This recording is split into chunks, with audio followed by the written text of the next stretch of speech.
Hello friends, നമ്മള് ഇന്നലെ എൻ്റെ ഒരു കൂട്ടുകാരൻ എനിക്ക് വിളിക്കണ്ടായി. ഇന്ദ്രജിത്ത് എന്ന ആളുടെ പേര്. നമ്മൾ പഴയ ഫ്രണ്ട്സ് ആണ്. അപ്പോൾ ആള് പറഞ്ഞത്, കുറെ നാളായിട്ട് നമ്മൾ മ്യൂച്വൽ ഫണ്ട് ഡിസ്കഷനിലായിരുന്നു. അങ്ങനെ ആ മ്യൂച്വൽ ഫണ്ട് ഡിസ്കഷന്റെ അവസാനം ഇപ്പോൾ ഇന്നലെ അദ്ദേഹം വിളിച്ചിട്ട് പറഞ്ഞത്, നമുക്കൊരു ഫണ്ട് വേണം, ഒരു 4 പേര് കൂടിയിട്ട് ചെയ്യാനാണ് ഉദ്ദേശിക്കുന്നത്. അത് നമുക്ക് ചെയ്യാൻ കഴിയുമോ എന്ന് ചോദിച്ചു. അതിനെങ്ങനെയാണ് അതിന് സംവിധാനങ്ങൾ ഉള്ളതെന്ന് ചോദിച്ചു. നമുക്കെല്ലാം ചെയ്യാം, അതിന് ഓക്കെ ആണ്. നമുക്ക് അക്കൗണ്ട്സ് ഏതാണ്, അല്ലെങ്കിൽ അതിന് വേണ്ട ഫോർമാലിറ്റീസ് നമുക്ക് ചെയ്തു കൊടുക്കാമെന്ന് ഞാൻ അറിയിച്ചു അവരെ. അത് കഴിഞ്ഞിട്ട് നമ്മൾ ഫണ്ട് ഡിസ്കഷനിലേക്ക് വന്നു. അപ്പൊ ഞാൻ ആ ഫണ്ട് ഡിസ്കഷനുമായി ബന്ധപ്പെട്ടിട്ട് ഞാനൊരു സ്റ്റഡി നടത്തിയപ്പോൾ പുള്ളി ആ ഒരു നാട്ടുമ്പുറം പ്രദേശമാണ്, തൊടുപുഴ ഇടുക്കി എന്ന് പറയുമ്പോൾ നിങ്ങൾക്ക് അറിയാലോ, ഒരു നാട്ടുമ്പുറം പ്രദേശമാണ്.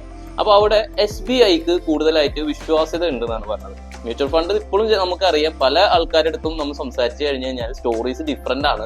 മ്യൂച്വൽ ഫണ്ടിൽ ലാഭം കിട്ടിയവരുണ്ടെങ്കിൽ പോലും നഷ്ടത്തിന്റെ കഥ പറയാനായിട്ട് ഒരുപാട് പേരുണ്ട്.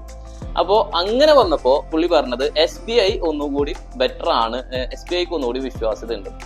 സ്റ്റഡിയുടെ അടിസ്ഥാനത്തിൽ ഞാൻ മനസ്സിലാക്കിയത് എന്താണെന്ന് വെച്ച് കഴിഞ്ഞാൽ, SBIയുടെ ഫണ്ടുകളിൽ 90% ഡെപ്റ്റ് ഫണ്ട്സ് ആണെന്നുള്ളതാണ്.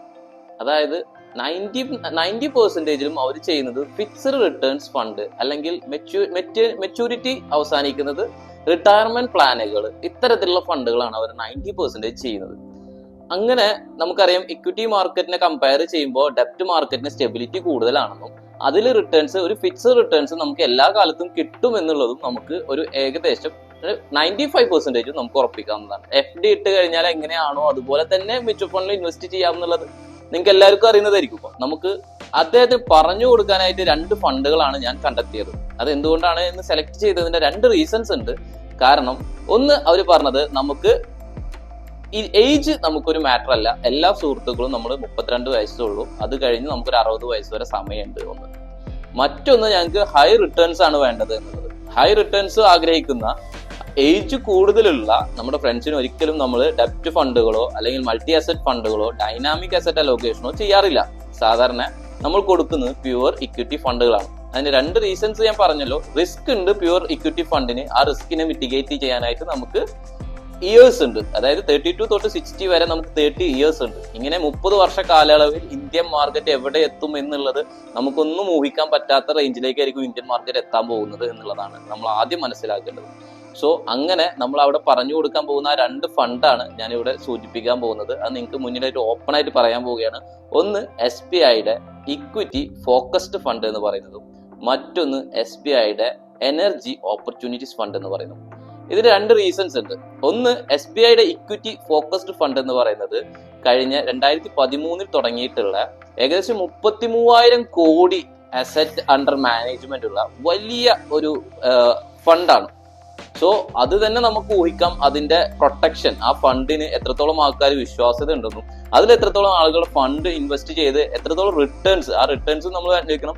കഴിഞ്ഞ സിൻസ് ഇൻസെപ്ഷൻ അതിന്റെ റിട്ടേൺസ് എന്ന് പറയുന്നത് 16.49 ആണ്. അടുത്തതാണ് നമ്മൾ പറഞ്ഞത് SBIയുടെ എനർജി ഓപ്പർച്യൂണിറ്റീസ് ഫണ്ട് എന്ന് പറയുന്നത്. ഇവിടെ എനർജി ഓപ്പർച്യൂണിറ്റീസ് ഫണ്ട് സെലക്ട് ചെയ്യാനായിട്ട് എനിക്കൊരു റീസൺ ഉണ്ട്. സോ കാരണം നമ്മൾ ഏതൊരു ഫണ്ടും നേരത്തെ പറയുന്ന ഇക്വിറ്റി ഓപ്പർച്യൂണിറ്റീസ് ഫണ്ടിൽ, ഇക്വിറ്റി ഫോക്കസ്ഡ് ഫണ്ടിൽ ഞാൻ പറയാതിരുന്ന ഒരു കാര്യം എന്ന് പറയുന്നത് അതിന്റെ NAV വാല്യൂ നോക്കണം.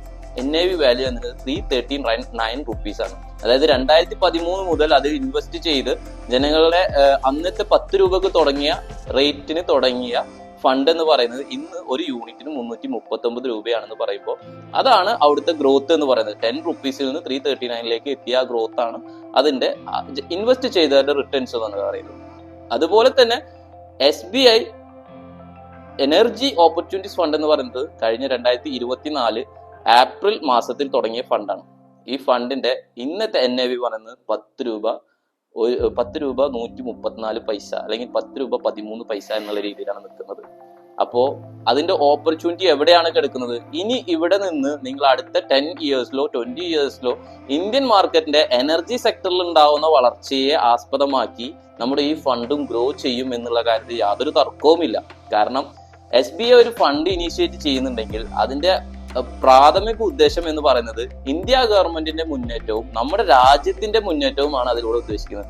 അങ്ങനെ നോക്കിക്കഴിഞ്ഞാൽ SBIയുടെ ഈ എനർജി ഓപ്പർച്യൂണിറ്റീസ് ഫണ്ട് എന്ന് പറയുന്നത് നമ്മുടെ തീമാറ്റിക് ഫണ്ടായിരിക്കെ, പ്യൂർ റിസ്ക് ഫണ്ടായിരിക്കെ എന്തുകൊണ്ടും ഹൈലി റിട്ടേൺസ് തരാനുള്ള ചാൻസസ് നമുക്ക് വളരെ കൂടുതലാണ്. എന്റെ ഈ ഫ്രണ്ടിന് ഞാൻ പറഞ്ഞു കൊടുക്കാൻ പോകുന്ന ഈ രണ്ട് ഫണ്ടുകളെ കുറിച്ചിട്ടും ഒന്ന് നിങ്ങളുടെ കമന്റ്സ് അറിയിക്കുക.